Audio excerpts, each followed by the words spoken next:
Hello मित्रों, स्वागत है आपका हमारे YouTube चैनल एसएस महावचन पे।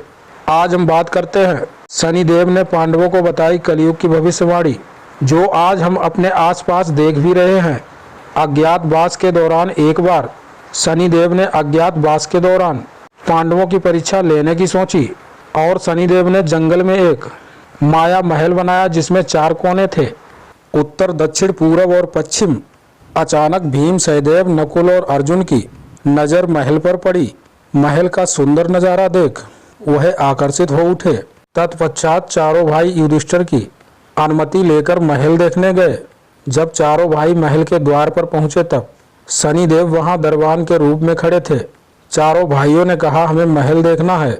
इस पर दरबान बने शनिदेव ने कहा कि इस महल की कुछ शर्तें हैं, जैसे कि पहली शर्त, महल में 4 कोने हैं जिसमें से तुम सिर्फ एक ही कोना देख सकते हो।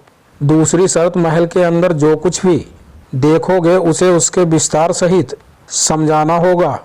तीसरी शर्त, अगर तुम नहीं बता पाए तो तुम्हें बंदी बना लिया जाएगा। चारों भाइयों ने शर्त को स्वीकार करते हुए महल में अलग अलग दिशा में प्रस्थान किया। भीम पूर्व दिशा में गए, अर्जुन पश्चिम, नकुल उत्तर दिशा और सहदेव दक्षिण दिशा में गए। चारों भाई अंदर का नज़ारा देखकर वापस आते हैं। तब दरबान बने शनिदेव उनसे पूछते हैं, बताओ तुमने अंदर क्या देखा। चारों भाई विस्तार सहित भीम, सहदेव, नकुल और अर्जुन उत्तर देने में असफल रहते हैं। इसलिए शर्त के अनुसार चारों भाइयों को बंदी बनना पड़ता है। चारों भाई बहुत देर से नहीं आए तब युधिष्ठिर को चिंता हुई और वह भी द्रौपदी सहित महल में गए। युधिष्ठिर ने दरबान बने शनिदेव से उनके भाइयों के लिए पूछा। तब दरबान ने बताया कि वह शर्त के अनुसार बंदी हैं। अगर आप उनकी ओर से सही उत्तर दें तो उन्हें छोड़ दिया जाएगा। युधिष्ठिर ने शर्त को स्वीकार किया। युधिष्ठिर ने सबसे पहले बंदी बने भीम से पूछा, आपने पूर्व दिशा में क्या देखा। तब भीम ने कहा, भैया मैंने पूर्व दिशा में बहुत ही सुंदर पशु पक्षी, फलों और फूलों से भरे पेड़ आदि देखे, जो कि आज से पहले कभी नहीं देखे थे। वो तो समझ में आता है, किंतु आगे बहुत ही अजीब नज़ारा देखा। भीम ने कहा कि वहाँ 3 कुएं थे, जिसमें एक कुआं बड़ा था और 2 छोटे थे।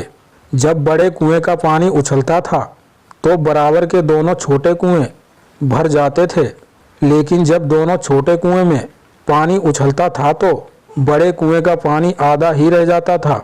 ये समझ में नहीं आया। युधिष्ठिर ने कहा, यह सब कलयुग में होने वाला है। एक बाप 2 बेटों का पेट तो भर देगा, परंतु 2 बेटे मिलकर भी एक बाप का पेट नहीं भर पाएंगे। जैसे ही युधिष्ठिर ने जवाब दिया, भीम को छोड़ दिया गया। उसके बाद युधिष्ठिर ने बंदी बने अर्जुन से पूछा।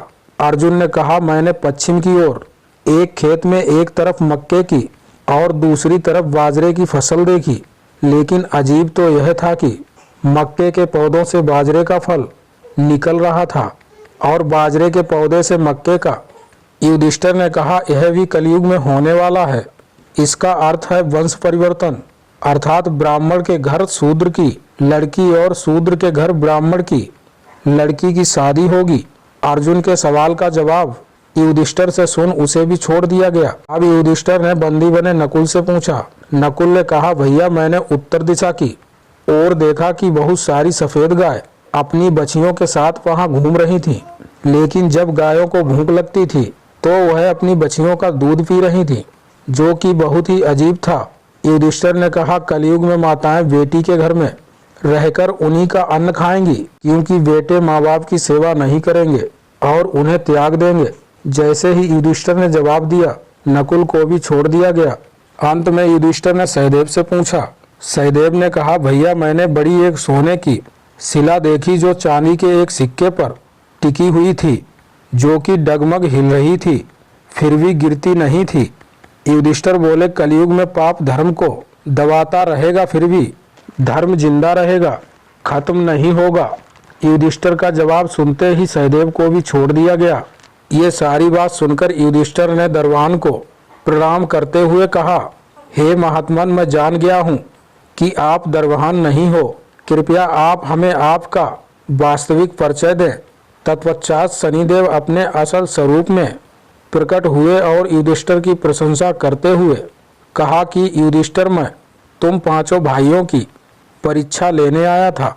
शनिदेव ने कहा, युधिष्ठिर, तुमने सही उत्तर देते हुए भविष्य के समाज का रेखा चित्र भी प्रस्तुत कर दिया है कि कलयुग में जीव का स्वभाव कैसा होगा। अंत में शनिदेव ने युधिष्ठिर से वरदान मांगने को कहा।